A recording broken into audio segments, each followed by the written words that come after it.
Hello, good evening. I'm Father Alexander, and welcome to St. Peter's in Hove, and welcome to another step in our walking tour through the Bible. And we're on our 134th step. And I want to talk tonight a bit more about the book of Job, that titanic masterpiece which we've just run into.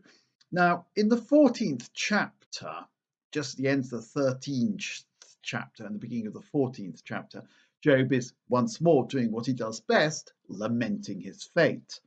And he says, for his part, he, man, crumbles away like rotten wood, or like a moth-eaten garment. A human being, born of woman, whose life is short but full of trouble.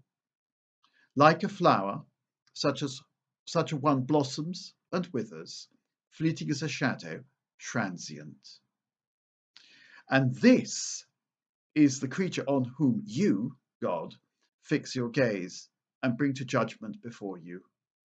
But will anyone produce the pure from what is impure? No one can.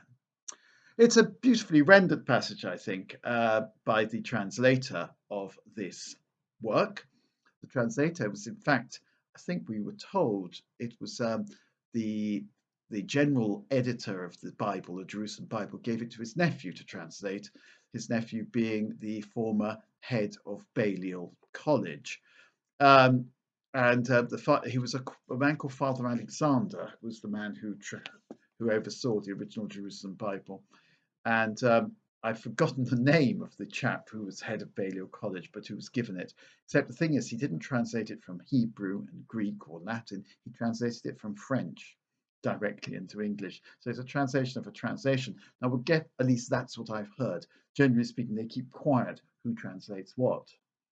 Now, this passage you will immediately recognize because it's man that is born of woman hath but a short time to live. He flowers as doth the flower of the field and is cut down, or something like that, which is the Cranmerian version.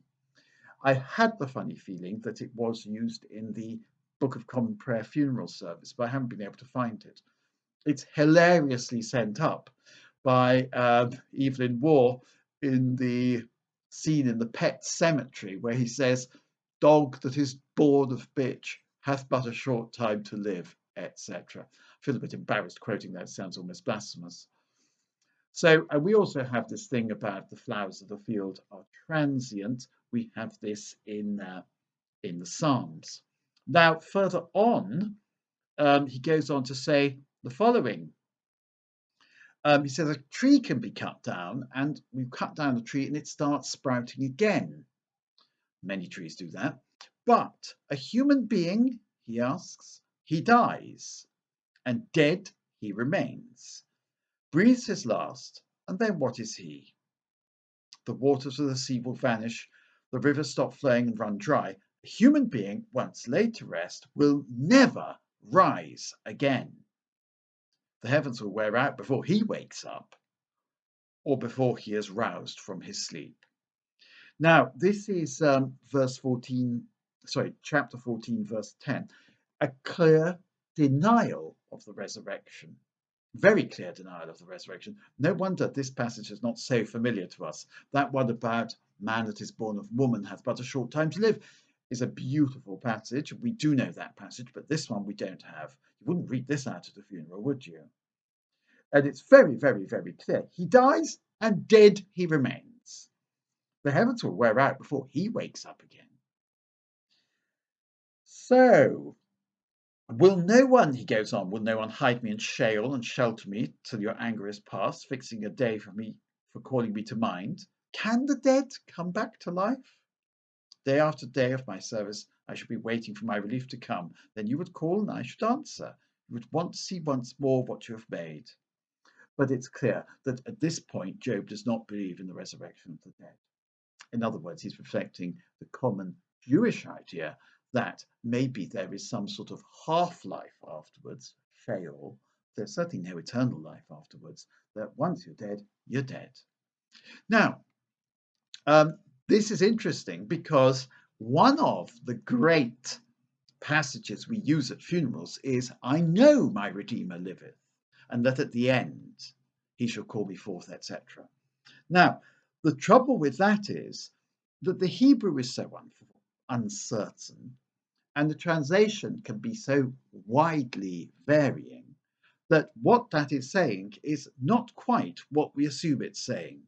Now let's try and find that. He says this is what he says, and this is chapter 19, 23, verse 23. Will no one let my words be recorded, inscribed on some monument with iron chisel and engraving tool, cut in the rock forever?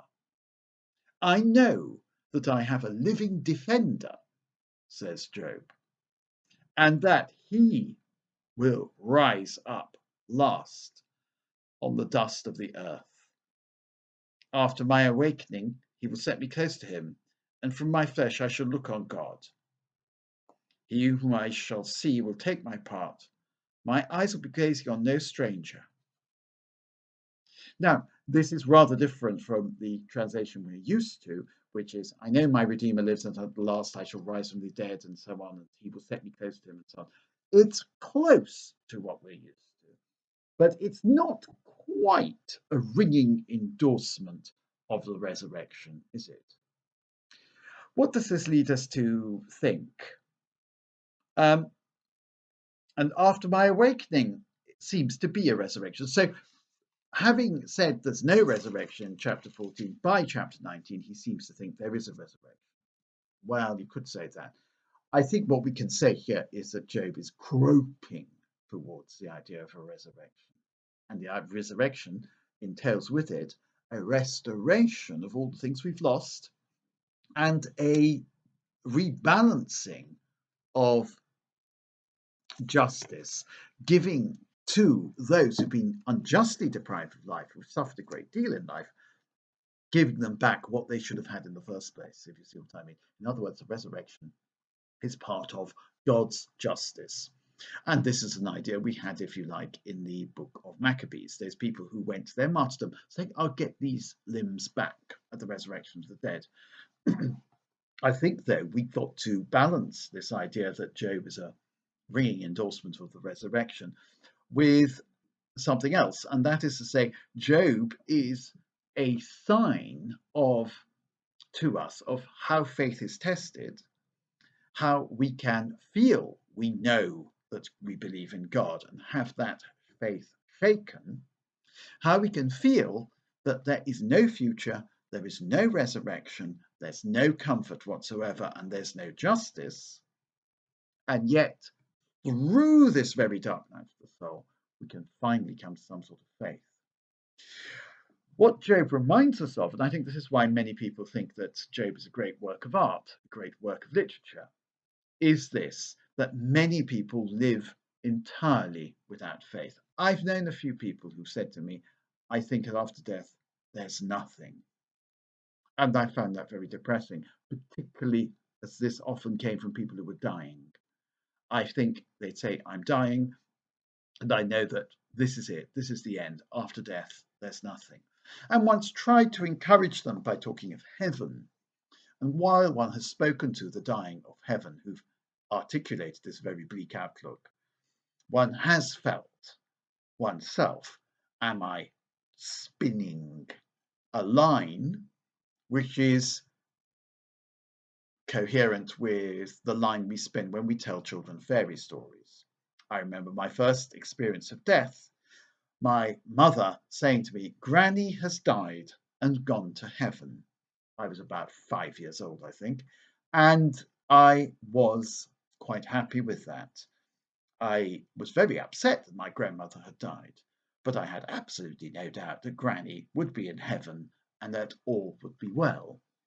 And that is a child's faith. I was 5 years old. Now, having dealt with so many people who feel that there's no future at all beyond death, one realizes that saying you're going to die and go to heaven is something possibly you could say to a child, somebody with a simple picture of the world, but to a sophisticated adult, not.